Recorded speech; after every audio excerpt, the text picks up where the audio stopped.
Hello, hello. This is Danielle Ireland, and you are listening to an episode of Don't Cut Your Own Bangs. And today's special guest is Dr. Kate Lund. You're really going to want to sit down, grab a notepad and a pen, or take notes in your notes app while you're out on your walk. Wherever you're listening, Dr. Kate's mission is to help parents and professionals feel more resilient and more empowered when facing overwhelm. And who doesn't need that? I sure did. And what I love about Kate's messaging is that it's simple and it's clear. For someone like myself who lives in this topic all the time, even if it's something you're familiar with, we all need a refresher. And what's so refreshing about Dr. Kate's perspective is she's coming from the lens of a scientist and an athlete. So hearing the same thing, but in a slightly different way. And sometimes that's the exact way you needed to hear it, to take your own knowing, your own discovery a little bit deeper and further, or feel more embodied with it. But let me tell you a little bit more about Dr. Kate Lund. Imagine if your greatest superpower could exist simply by discovering the extraordinary within the ordinary. That is exactly what Dr. Kate Lund believes to be at the heart of building resilient communities. She works with passionate parents, motivated athletes, and transformational leaders to thrive at peak performance levels and reach their full potential. As a licensed clinical psychologist of over 15 years, a peak performance coach, best-selling author, and a TEDx speaker. She is a multi-hyphenate who specializes in the topic of resilience, and what she wants more than anything is to make your life feel smoother, easier, and more manageable. Her unique experiences moving through life and growing from a young child with a rare medical condition to becoming an athlete and then becoming a professional woman and mother. All of those experiences inform the lens and context of this work in a way that really leaves a beautiful message. So I'm excited for you to learn more about her and her work and also benefit from all of her information and expertise.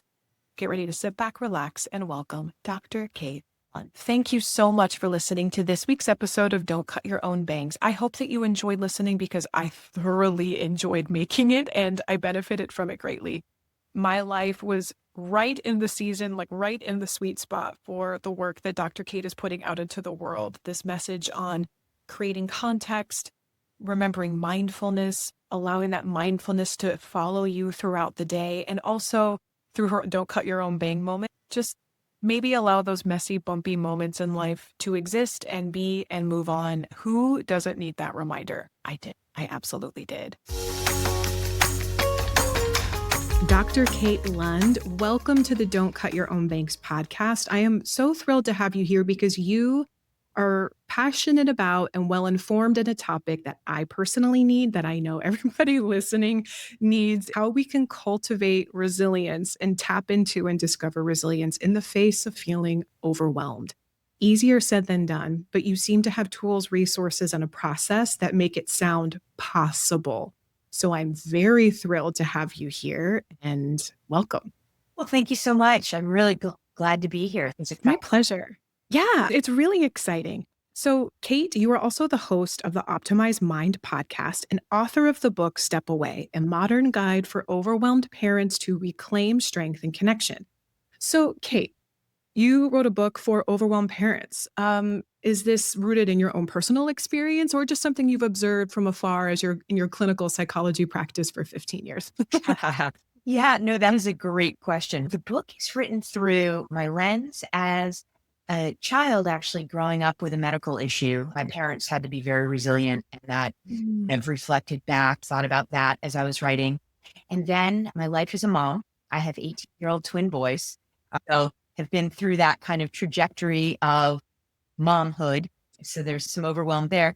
And then, of course, my 20 plus years as a psychologist, seeing and working with kids and families struggling with so much, because inevitably everyone's going to hit a challenge out there. And so the book brings together those three lenses.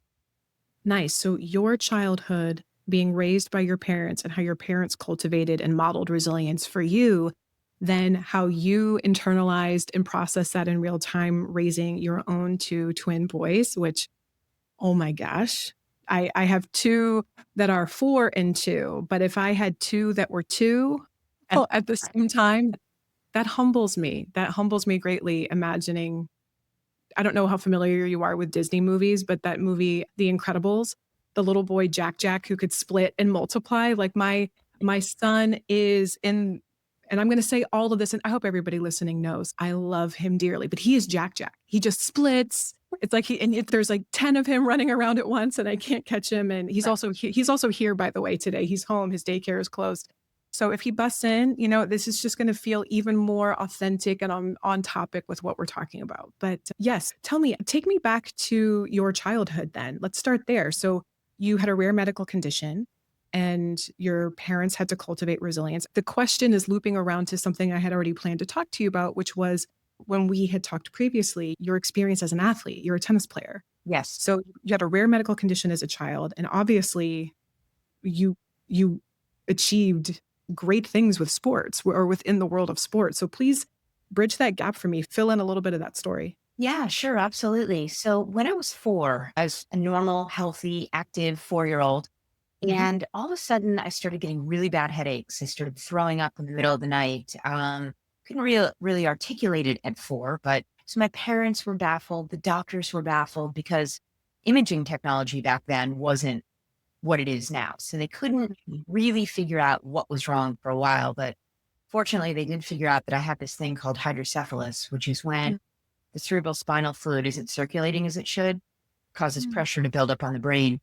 So that's the bad news. Good news is that it can be managed with something called a shunt, which is a surgically implanted drain that circulates the fluid for us. Wow. And so I got a shunt early when I was 4.5. Bad news is the shunts break, particularly in childhood as you're growing, et cetera, et cetera. And so what that meant was tons of time in and out of the hospital, back to school, looking different, feeling different, missing a lot of content. I often had like half a head of shaved hair. I had huge glasses. It wasn't awesome. And so the cool thing is my parents really focused on who I was as a person, as opposed to who I wasn't, the condition that I happened to have. They focused on what I could do as opposed to what I couldn't do. And when the shunt was working, I was fine. So it was kind of like, yeah, you've got chores, you've got expectations, all these things. So that's a really great message for me early on. And the piece about focusing on what I could do as opposed to what I couldn't do brought us to tennis, because I couldn't play hockey like my brother. I really wanted to be a hockey player. I was kind of a boy back in the day. And I really wanted to be a hockey player, but that was out because if I got hit in the head, that wasn't going to be good. Okay. So couldn't do things where there was a risk of getting hit in the head. Couldn't hang upside down, do all that kind of fun gymnastics that all the other girls were doing. So tennis, I gravitated towards it, and I was pretty good at it. So my parents, my friends' parents who also had kids playing tennis really helped me to cultivate that skill. And it really became a really integral piece of my identity, and really meant so much to me. And I don't play a ton of tennis anymore. My most recent tennis has been as a practice partner for one of my boys.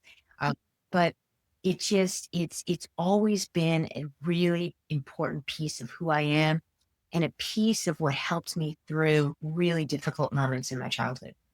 Gosh, there's a lot there. When you were describing being a young child and having something would happen with your shunt and you would have to go back in to have a surgery to repair, and then having half of your head shaved and your glasses, there was something so visceral about those formative moments. There are so many swaths of childhood that I don't remember, but they're almost like these zeroed in, zoomed in moments where I can remember like the feel of a desk in second grade and with that little metal tin pencil tray, and the sensation in my body walking into a school cafeteria and not quite knowing where to sit. Because I think as we're talking about these concepts of overwhelm and resilience, they sound big.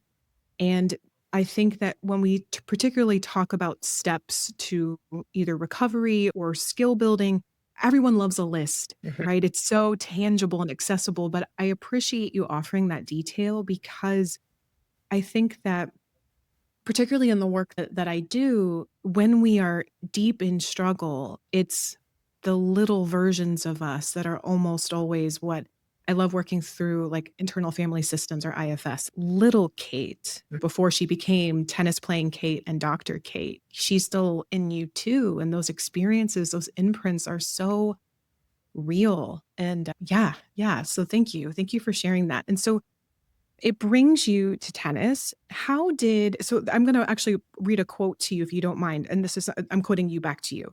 Building my life around finding incredible possibilities on the other side of challenge kept me driven and ultimately helped me find my true calling. So one of the things I remember in our conversation before we scheduled this interview, you talked about your life as a tennis player when you were really active in tennis. And please correct me if I'm not getting this exactly right, but you said something to the effect of, I was a like second place tennis player. I never won the first place trophy. Now that was something too that, God, it just like struck me to my core. That seems to not just your experience as an athlete, but that the striving for greatness that I guess true athletes have. I don't know if I necessarily possessed that in me. I was chasing butterflies and wanting to sing songs. But can you tell me more about that pursuit to be number one and how that has also cultivated resilience for you in different ways? Yeah, absolutely. Yeah. At the core, I was happy to be out there playing. And it's true. I rarely won the first place trophy. I've got a lot of runner-up trophies. And to me, that was awesome. That felt great. There was always a little piece of me like, oh, one of my best friends to this day was the kid who was getting all the first place trophies. Mhm. But there was a lot of, I think the lesson that I learned in that is I really did know what it was like to not be able to play because I had to miss seasons or miss tournaments or miss practice sessions because it was too hot. And there were things because I had to be really cognizant and careful about my physical well being. And so when I was out there, I really did appreciate it. I was playing because I loved it from the inside out. And I think that was a really important lesson because some of the kids around me who may have been a little bit naturally more gifted or what have you, were winning all those first place trophies. There was a lot of external accolade for them. And when that went away, they didn't really play anymore. They didn't really like it anymore. But I'm not kind of criticizing that. I'm just saying that for me, it was really truly passion driven from the inside out because I appreciated how much it meant to me to be able to be there in the first place because there were so many moments where I wasn't able to be there and I was stuck on the sidelines or actually in the hospital or something along those lines. So I think that was a big lesson that came out of it. And also taught me that if I was out there doing my best, and I know it sounds a little bit cliche, but it really is true. If I'm out there doing my best, that's going to be enough within my context because my context was something that became very clear to me early on. And sure, there was always a little piece of me that maybe wished, oh, I wish I was more like, so and so who can do things more easily than I can or what have you. But there was something that really stuck about, all right, this is me. This is who I am. This is what I'm up to. And this is my best. And that's enough. That's okay. Didn't mean there weren't those moments where I was like, I wish I could do more. But I think that's where my parents really helped create that lens for me because I had some challenges, I had some struggles, but I also had a lot of possibility.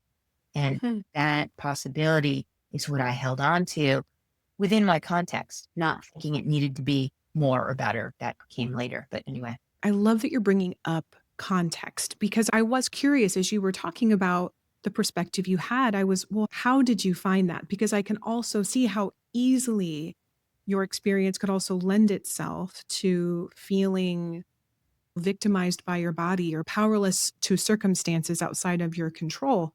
But you're acknowledging that there were days where you struggled too. There was that comparative, just seeing other people with different experiences and having a different ride in this life than you. But I'd love to talk a little bit more about the context of your life because it's making me think of a couple of different things. One, it was making me think about social media and social comparison and community. And the other thing it was making me think about was art and play.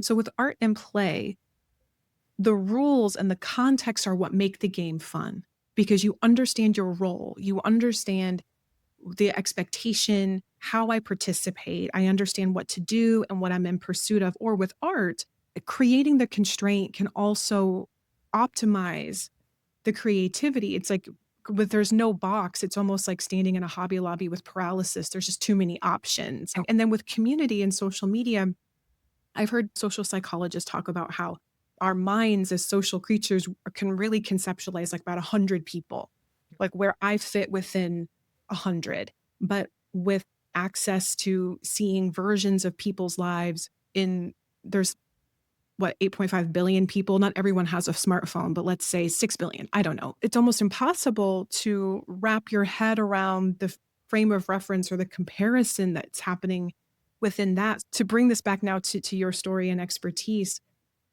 is creating context or a reference point one of the steps to helping overwhelm that you guide people through?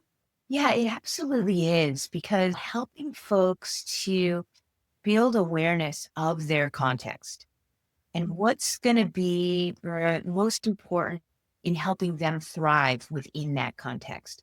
How can we help them to maximize their potential within that context? Because really, at the end of the day, that's what we have.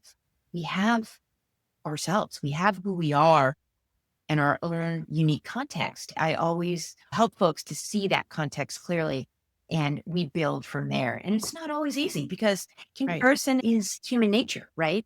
And it's not made any easier by social media and all these amazing images and all of these amazing things that we're seeing out there. I myself, I'll give you a little example of, and I hope this isn't tangential, but what I'm No. seeing all the time on social media right now, which is making me a little nutty. One of my boys is applying to college right now, and social media. And I don't know if this is because I'm thinking about it, I'm talking about it, I heard here and there about college admissions, this and that. But every essay coach on the planet is talking to me on Instagram about, this is how you write the best essay. This is how you do the best this. This is how you do the best that. I'm like, okay, he's okay. He's doing it. He's making this happen. He's got support at school.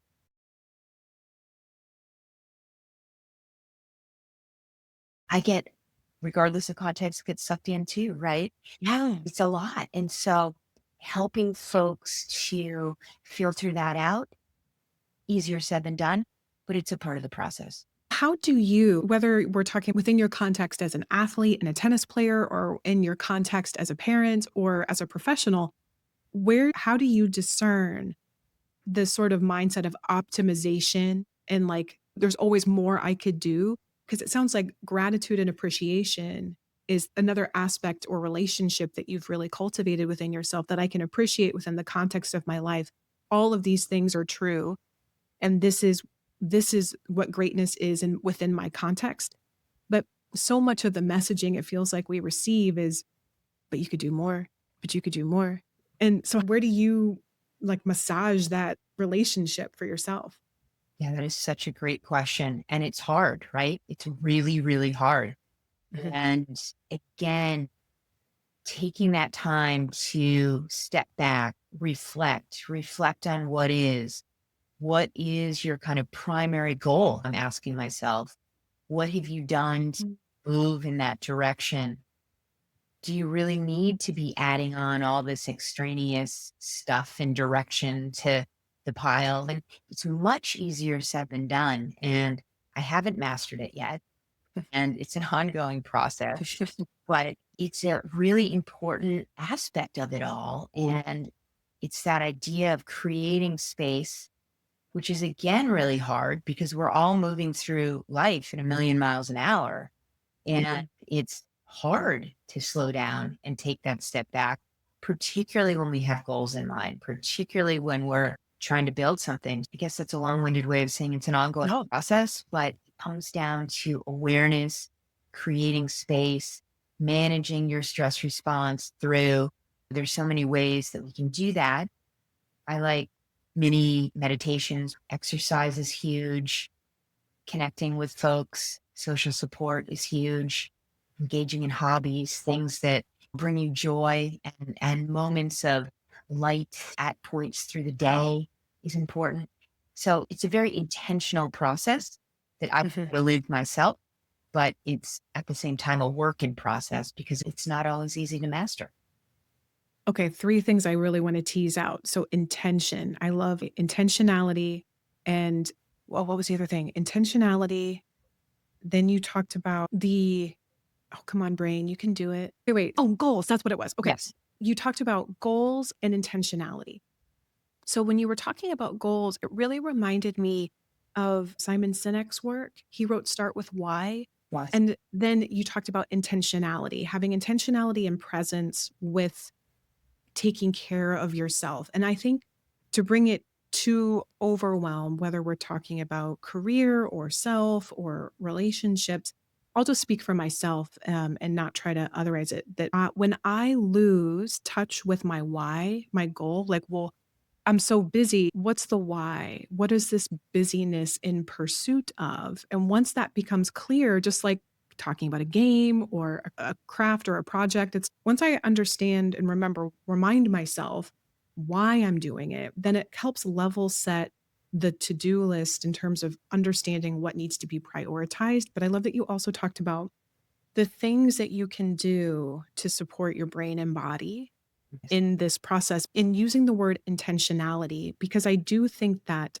the noise and sort of the current and motion of life and the demands for our attention are so constant that I think into being intentional and really committing to that process, whatever it is necessary, like it is the commitment you need to make to help support yourself through this, because it doesn't just happen. Life doesn't stop to give you the space you need. Right. So, Right. yes, could we please step into in the book that you've just most recently published, Step Away, tools that you offer parents to give themselves to support them through that overwhelm? Absolutely. Great question. The kind of foundational tool, the thing that I work with, I would venture to say everybody on, is this technique that was developed by a physician in Boston in the 1970s before mindfulness was a thing. But he developed this and built it. It's called the relaxation response. And a physician named Herbert Benson created this super simple technique. And I've derived how I help people manage or modulate their stress. We do is we have folks come up with a word or a phrase that they find soothing in some way. And they just breathe. And we have them do it 5 minutes in the morning, 5 minutes at the end of the day, bookending the day. Really easy and quick technique. So they can also use it at points during the day when they're feeling overwhelmed. Maybe they're entering a meeting that's stressful. We've got a game coming up.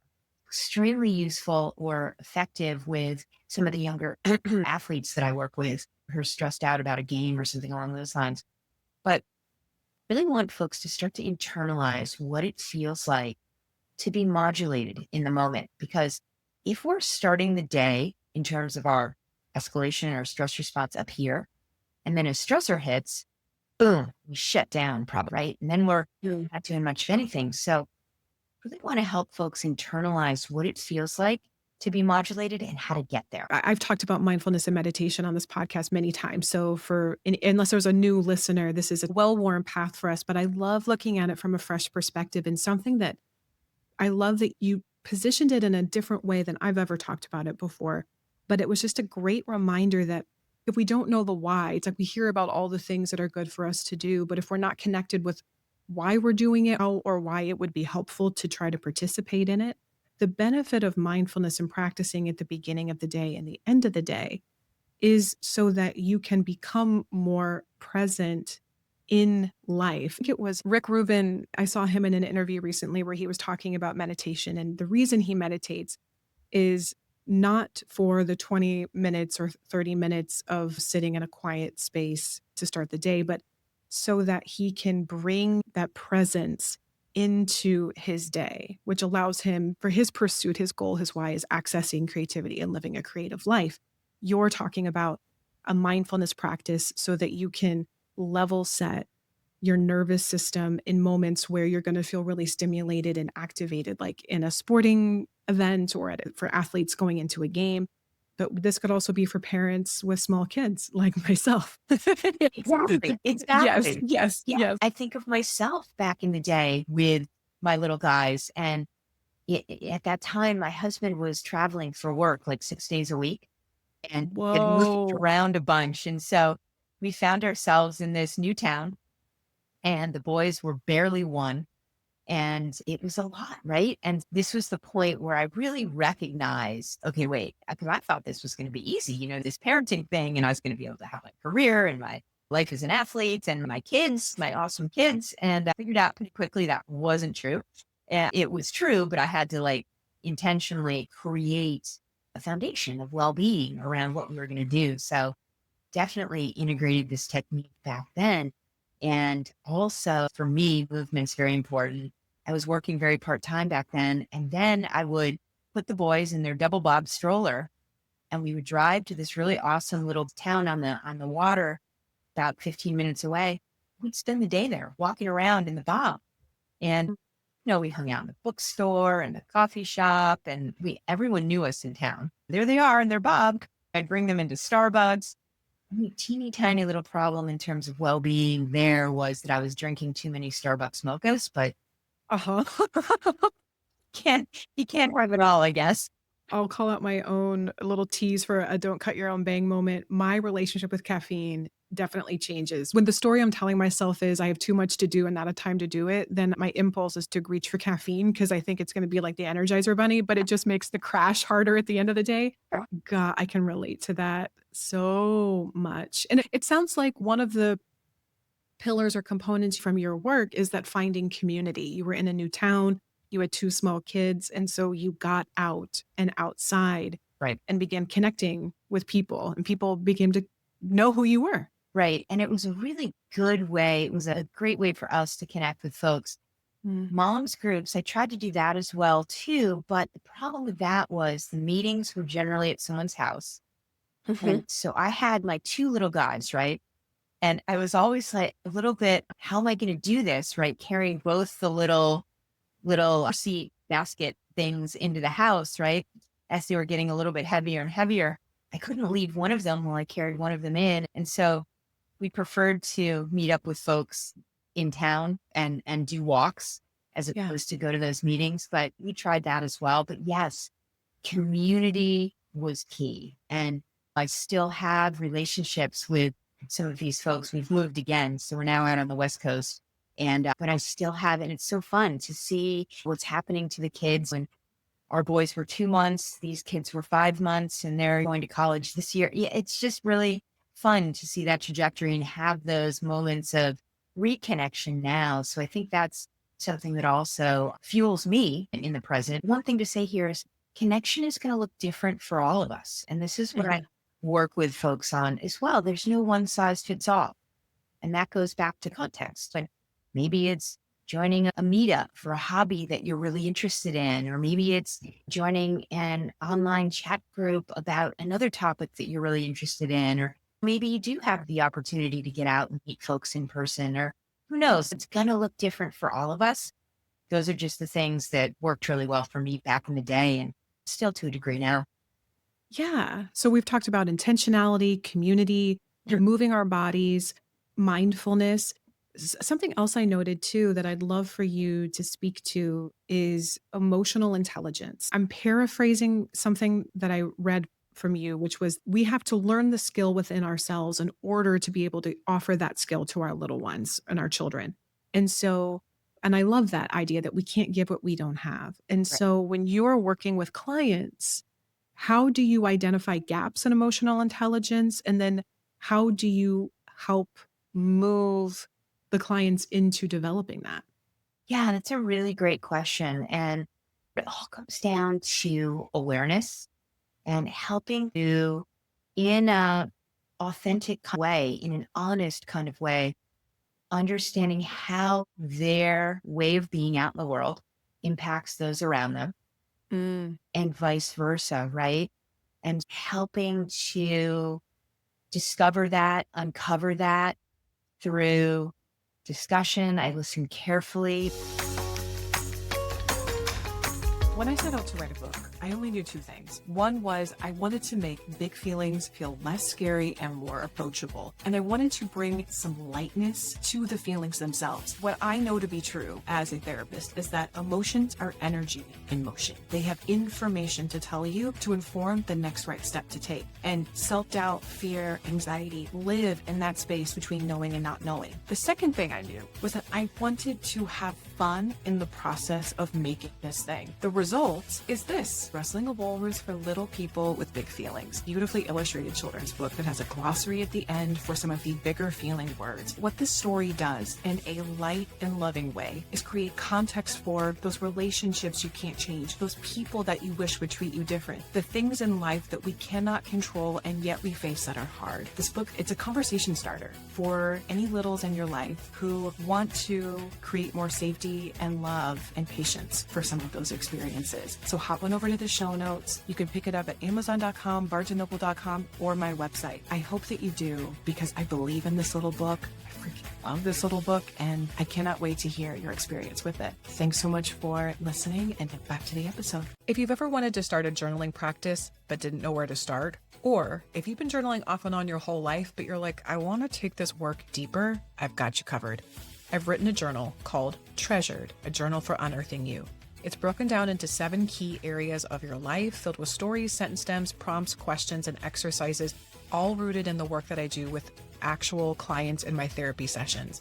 I have given these examples to clients in sessions as homework, and they come back with insights that allow us to do such incredible work. This is something you can do in the privacy of your own home, whether you're in therapy or not.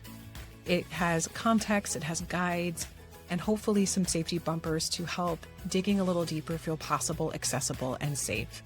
You don't have to do this alone, and there's also a guided, treasured meditation series that accompanies each section in the journal to help ease you into the processing state.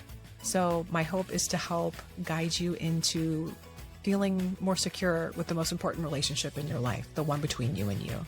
Hop on over to the show notes and grab your copy today. And now, back to the episode. We got to work within the context that we have. This is our context today. So, Kate, tell me a little bit more about how you help clients, how you help them develop their relationship with emotional intelligence and see their own gaps. Right. Yeah. And so, usually this can come through in discussion, conversation, me listening very carefully, pointing out instances where maybe something could be shifted there to make it feel better or make it more effective in terms of what you're trying to communicate. So there's that. Perhaps there's role playing, but really an awareness and helping folks to build that awareness through those real-time conversations, perhaps through journaling experiences, journaling reactions, responses to experiences that they've had in the world, and then processing through those is really the way that we go about it, and seems to be quite effective. I love that you brought up journaling. Journaling is one of my all-time favorite tools. I remember I handed out journals for gifts for people long before I worked in the capacity that I do now. And so again, you're offering similarly to a different way to apply mindfulness. Can you give me an example of a specific exercise or prompt that you would give someone to do with journaling? Because what I've actually self-published a journal. It's guided, it has prompts and things like that, because people will take me at my word and say, okay, yeah, sure, I'll try journaling. And then they come back later and they're like, no, what's wrong? And this, other than Dear Diary, this is what I did today, which honestly, I think there's still some merit in just documenting your day too. But particularly with overwhelm, because I think we underestimate what we actually accomplish in a day and we over-index what we could accomplish in a day. Right. But what's an example of prompts that you've worked with people on when they're trying to cultivate emotional intelligence? Right. One of my favorite prompts is very simple, really. It's the daily wins exercise. What are 3 to 5 things that went well on a given day and why? And kind of processing through those. And what are 3 to 5 things, to see the other side of that, where you wish it had gone differently, right? And that you wish there was a different outcome. Jot those down. And then pick one on each side to expand on. And that serves as a really useful foundation to glean awarenesses and insights about what's really happening for us day to day. And the cool thing is also that the wins part, it neutralizes our lens Hmm. and doesn't keep us stuck in that negative loop. So, Yeah. so that's one of my favorite prompts that I use with folks just to help them build that sense of what's happening in real time and how am I feeling about it? And there's always more happening in a day than the worst thing that happened in the day. It helps folks Yeah. understand and become more aware of their thoughts, feelings, behaviors, and how those are impacting not only themselves, but other people. Mm, I love that too. And thinking about increasing your emotional IQ is thinking about how the world is impacting you and how you are potentially impacting the world. I Right. love that. I love that. Given all of the different aspects, like all the different spokes on the wheel of your career and your level of output and the things that you're creating and putting out into the world, I am specifically curious about how you manage your energy and your output, like how you decide what to say yes to, what you're putting energy into pursuing versus when you know you need to go to the beach and walk the stroller around. How do you make those decisions? Yeah, that is such a great question. And it's a work in process. It's one that really comes down to is saying yes to this thing going to detract from my overall sense of well-being? And there's an intentionality in thinking that through, right? Because to be honest, at the end of the day, I'd love to say yes to everything. Mhm. But I've learned over time that's a very bad idea. And it's been through lessons of being on the edge of burnout or maxing out what I have to offer that I've had to really reel it back in and be like, okay, what is the why? Where do you really want to put your energy and creative energy moving forward? So that's the big picture. How do I do it moment to moment? I really am intentional about my own mindfulness. Try to practice that very regularly, every day, every morning when I wake up. The Peloton is huge for me these days. I'm always on the Peloton in the morning. Physical movement, exercise activity, very important for me to help me modulate and help me create that clear lens so that I can be intentional and make the choices that are going to help me foster as opposed to take away from my well-being. Mm. But it is, I will say, a work in process. And I'm making some tweaks moving into the new year in terms of what that's going to look like. Because to be honest with you, I think this past year I took on too much.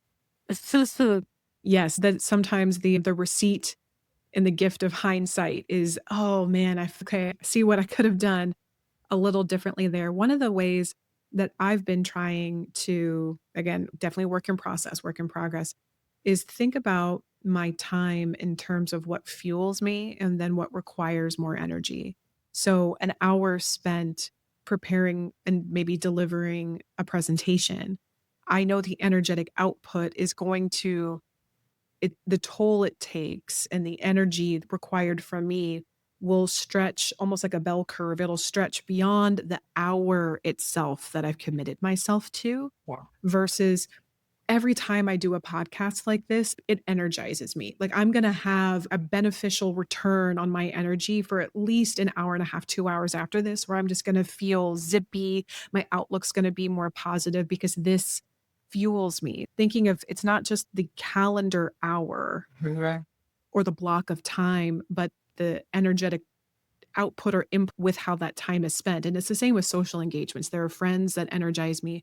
And then there are some relationships that just require a little bit more. So that's one of the ways I'm trying to do it. But I like that you keep going back to this language of intentionality because I would say that I am definitely in a season of overwhelm in my own life. I'm right on that cusp of burnout. And um, I am more aware than I've ever been because I've been around this merry-go-round more than once.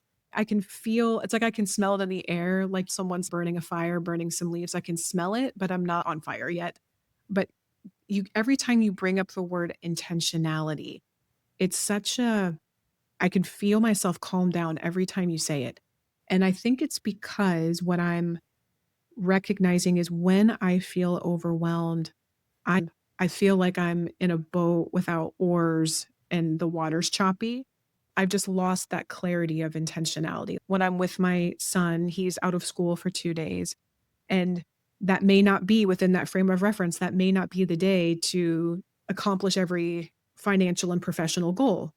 That focus, that intentionality made, if I allowed that to just be that Yeah. for that period of time, I'm probably going to feel a little bit more at peace. I'm processing out loud. And that's okay. That's what I like doing here on the show. Yeah. But I'm so appreciative of that language and that reminder of where does my presence and what does my intention need to be in this moment.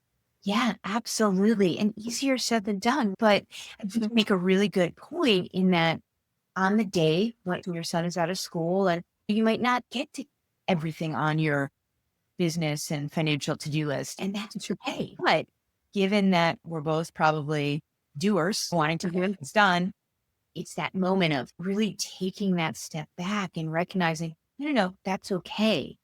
And it'll happen. But today is the day that I'm going to use that extra time to hang out with my son. What I would encourage anybody listening, hop on over to the show notes, all of Kate's links, the links to her new book, Step Away, that we've been referencing, as well as her website that has clips of talks and presentations she's given.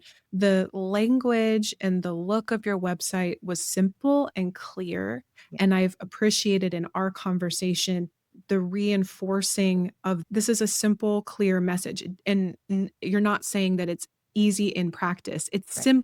It's simple in the method, but maybe not always easy in the moment, but it's a reminder I definitely needed. And Kate, we're getting to the point in the conversation where I would love to ask you, what is your don't cut your own bang moment? Such a great question. I've given this a bit of thought, but the thing is, it really fits within the context of our conversation, right? Because the intentionality, all of the things that I work with folks on putting into practice and work to put into practice myself, it doesn't always go according to plan. And sometimes there are those moments where, well, even more than sometimes, I do bump up against that cusp of overwhelm, or I've taken on too much, or what have you, and it impacts my output in various ways. And sometimes we know why that is, sometimes we don't. But a recent example, I've been doing a lot of podcasting, and I had a couple of opportunities recently to do some TV spots. And I've done these in the past and I prepared and everything was okay. But one of them, well, I'm not quite sure what happened. I feeling, I got this, I'm prepared. I really did prepare. I have my notes, the whole thing. First question out of the gate, I'm like off the rails. I'm rambling. I really had trouble getting to my point. It was not impressive. And I'm thinking to myself, okay, stop talking. Stop talking now. Shift gears. It's good. Didn't stop talking. I'm not sure. I cannot tell you what happened, but it was not one of my better moments. It happens, right? I guess. I don't know.